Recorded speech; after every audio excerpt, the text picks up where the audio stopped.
So, last time, in the last podcast, we talked about a free program that you can get should you not want to use. What are you pointing at? Lightroom. Pointing them down. These people out here. It looks like you're admonishing them. All right, but anyway, let's talk about... So, we had Darktable. Right. So, what we're going to talk about this time is Rawtherapee. Rawtherapee. Yes. So, you want to start about Rawtherapee? Yes. Well, it is an open source raw image editing program. It's basically like a cross between Lightroom and Photoshop. It does have deep color correction, histogram matching, HDR tone mapping, and more. It's pretty decent. Yeah, and I should say that neither one of us claim to be an expert. We really don't use it, but we're going to show it off to you. Yeah. So if there's something that you don't want to use Lightroom or Photoshop, or you don't want to pay for them, the program, this is Rawtherapee, does feature 8 preview modes to help customize images. These are also available it has keyboard shortcuts for these. For example, there's a mode for red, green, and blue, and brightness channels, as well as a preview of the mask for viewing areas in focus. Yes, so you have to think of us as exploring this. We're showing you what we've discovered on this program and what's available. And also interesting, nice, this is used, available for Windows as well as Mac and Linux. So if you got Linux users out there. There is an RGB mode, which is especially useful if you wish to convert your images to what most people now call monochrome. Some of us still call black and white. Yeah, I still call black and white. Yeah, so do I. But it's monochrome. And in addition, there are, from our understanding, 32 pre-configured profiles for photo editing, so-called filters, I guess. You can create and save your own personal profiles if you want to. Right. So, and the exposure toolbar has sliders that can adjust exposure values and easily be reset via the neutral button or move to proposed positions with auto levels. Auto levels is a nice quick way to adjust the exposure, then use the slider for just a little bit of minor tweaking to your taste. Yeah. I think it's cool because I was playing with it a little bit. Sliders adjust contrast, saturation, shadow, glare, the balance, and tone that also have a film simulation. Yeah. So actually, for all things considered, it's got some nice features. Yeah, and I like to say too that I like to use the auto. Even in Lightroom, Photoshop, I'll hit in the raw converter, hit that raw. In the raw converter, I'll hit that auto because that gets me usually to within 90-95% of what you want it to be anyway. And I assume that this probably would also get you closer so you don't have to start from scratch. Right. So that's really something. There's also a detail setting that's responsible for sharpening and reducing noise in the image. So the people that I had read recommend displaying the image at 100%, and I would recommend the same thing, or larger if possible. I do the same thing in Lightroom and Photoshop, so I can get an idea of what that sharpness and the noise reduction is actually doing. Well, sharpening can be done 2 ways. Unsharp mask, USM, or RL, deconvolution. Unsharp mask uses standard radius, amount and threshold settings, and allows you to apply the tools to the shape of the object. For example, to remove unnecessary noise from the background or from skin tones. Yep. So, and of course, let's talk about RL deconvolution. All right, we'll do that, and then I was going to go on with something here, so go ahead. Well, it applies a filter that is like a Gaussian blur in Photoshop. Because I'm not really familiar with RL deconvolution. Okay. I'm sure many of our listeners aren't either. Well, you determine the blur radius you want to delete and use the dampening slider to prevent sharpening in the smooth areas. Okay, I still so don't it's kind understand. Basically, it's a way to localize your sharpening. It's one of the things I'm sure if you use it, it makes a lot of sense. Okay. And of course, the program does allow you to save, delete, add, change EXIF metadata in your image. For example, titles, location search keywords, copyright information keywords are always important. Right. And? Well, Rawtherapee uses XMP, which is not unusual to hear. Most similar programs do that. And they use the XMP sidecar files to store image adjustment. Do not expect to be able to share the adjustments with Adobe image editing programs. It is not. That is where it is much different from the other contender. Yeah, Darktable, I understand that it will allow you to, well, some of the events, and maybe this will too. Well, I would go ahead and show. I've got it pulled up in here. Okay. And what we're going to do is we're going to load up Fred's car again to show you, give you some idea of how quick it loads. So let's go into He'd already loaded another section, but now let's go ahead and load that one. Okay. And there it goes. Boy, it is a speed demon. One of the things I had heard that when you initially bring them in, they can be slow, but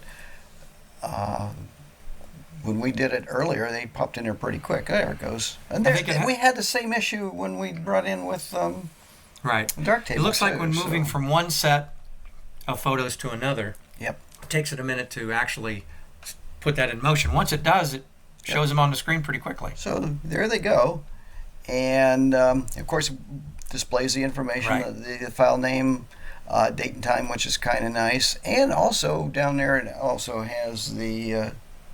your f-stop. The f-stops. Your shutter speed, and also, what ISO you're using, and even the lens. Yeah, and like Lightroom and Darktable, you can set the colors if you want to match them up, and you can also rate them here with the you have little looks like little stars at the top of the the thumbnails. Yeah, so I assume you can filter them out. So we can bring one of these up here real quick, and we're not going to go through this because, as I said, we're not really experts. And one of the things that I had, we'll double click on, doesn't bring it up, does it? See, we're not an expert at this. Okay, Fred, how do you bring it in? Oh, there it goes. Oh, it just takes its time. Whoa, okay, had to load it in there. Well, this is kind of nice. It shows the what it was shot at. And of course, over here on the right are our adjustments where we can bring this in, and I see that it has some adjustments. This was may have been with Lightroom at one point, so I wonder if it did bring in some of the there's my nice S-curve that I usually like to apply. But in fact, let's go to the auto levels and see what it does. Okay, well, it did some adjustments. I don't like this. A little bright in here. The sky looks good. So this part in here, I would want to bring that down a little bit, which I assume would be over here. There we go. That actually looks worse, doesn't it? Well, it's like anything. Oh, there we go. Well, Fred and I are great at Lightroom and Photoshop, but there we go. Hey, now that actually came in. That looks good. What do you think, Fred? Well, for something like this, it's new. There's going to be a little bit of a learning curve. But I'll be honest with you, I don't think it's as a gigantic curve. I think with any product like this, you're going to have to play with it, tweak it a little bit, find out what you can and can't do. I'm going to give this one This one's not 5 stars because I really like it. Did that one really good. So it came out very nicely. Yeah. So anyway, we want to introduce you so that in case that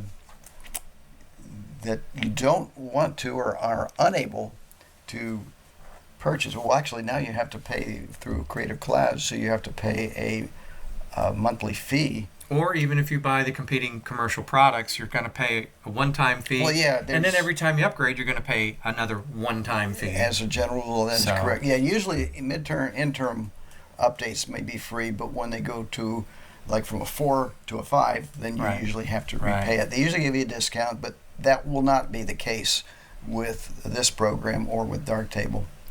So, now, what do you think of support for this? Because it looks like Darktable gets good support. How about Rawtherapee? Well, why don't we go over and talk about some of that? Why don't we go over the pros and cons? You want to start with the pros, or you want me to? First pro. Okay. It's free. Yeah. And it does raw photo editing, well-designed image catalog, advanced instruments for color correction. It loads images faster than Darktable. Interesting, because some people were complaining it was a bit slow. It is available for Linux. Yep. Which, if you're using Linux, you don't have a whole lot of choices. There's not as much choice as you would like. So I'll give some of the cons that we've seen and what I have read that sometimes, and we've seen that here, it lags a bit. There are few professional tutorials available. Now, there are probably tutorials available you can find out on YouTube, but not as many as, and this is some comments that I picked up that some people were complaining about. There's no image sorting capability. Darktable actually is more optimized. The lags and bugs are more common in Rawtherapee than they are in Darktable. Okay. So again, we would like, especially if people that are knowledgeable and use this a lot, please, we want your comments. We want you to interject and correct anything that we may have misspoken here. Or if you have your own opinion, maybe Darktable versus Rawtherapee, what you like about Rawtherapee versus Darktable, if you've used them both, we really want to hear it. More important, we want you to go out there and subscribe to our YouTube channel. So we got more goodies coming up. So, any final thoughts on? I liked it. I did. It was fun to play with. It was fun to work with. Nice no, car. I didn't get. Oh yeah, it is a nice car. Yeah. But you know, I'm noticing I'm zooming in and back in here, but I don't see a percentage anywhere that tells me how much I'm zoomed in. Do you see it? I don't. Go way in. There. Okay. Yeah, it looks like any of those controls would be at the bottom there. No, right there. There it is, 33%. Oh yeah, it does. Okay. Right you see there. at the bottom. I'll zoom in and show you where that is, so people know. There's 100%. There's 100%. Zoom in. Yeah, we got one little light, but that's not bad. All right. Well, that's it for Rawtherapee. At least you have two options now that you can go out and check if you don't want Lightroom or Photoshop. So there you go.